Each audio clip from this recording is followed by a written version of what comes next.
One of my concerns during these times is that we're not being totally honest with ourselves or with others.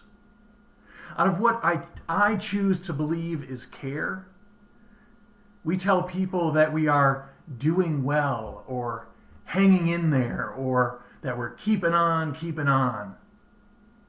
I think that we do this so that our spouses and our kids and our friends have somebody who can lean on. There's nothing malicious in that. I think it's something that we're catching ourselves doing. But in doing this, we're denying what is really going on within us. St. John of the Cross calls that darkness. I'd like to share with you some excerpts from a Richard Rohr devotion. John of the Cross testifies to a God who precisely is pressing in to meet, to change, and to fill us in our deepest need.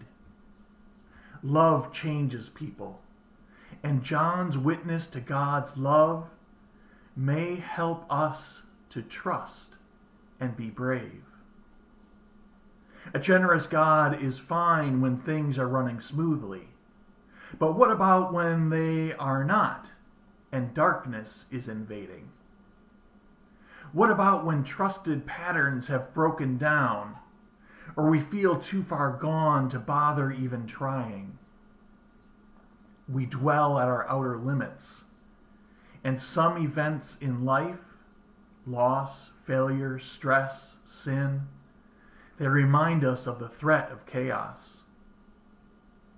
That is where St. John of the Cross stands, at the threshold of uncertainty.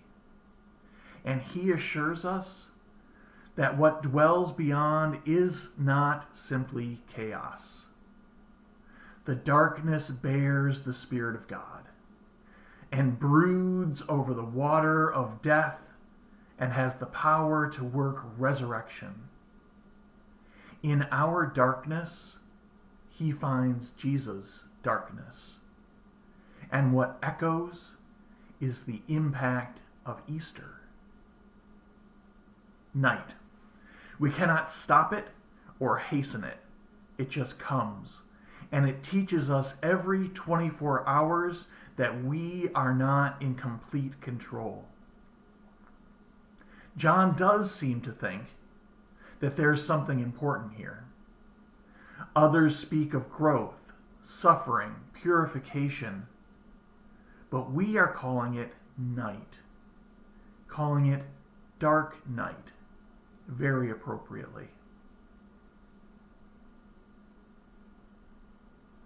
This can be a time when all of humanity's pain is being carried, and we feel some sense of alienation from God, and our inner self feels dismantled.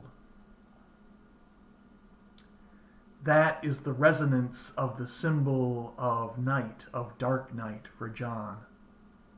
Night signifies that which comes upon us and takes us out of our own control. It announces that as the place of resurrection, a God will heal us in this darkness. This is God's word. This is John's hope in a destabilized world. We've all experienced some form of night in our lives, a lack of control and certainty.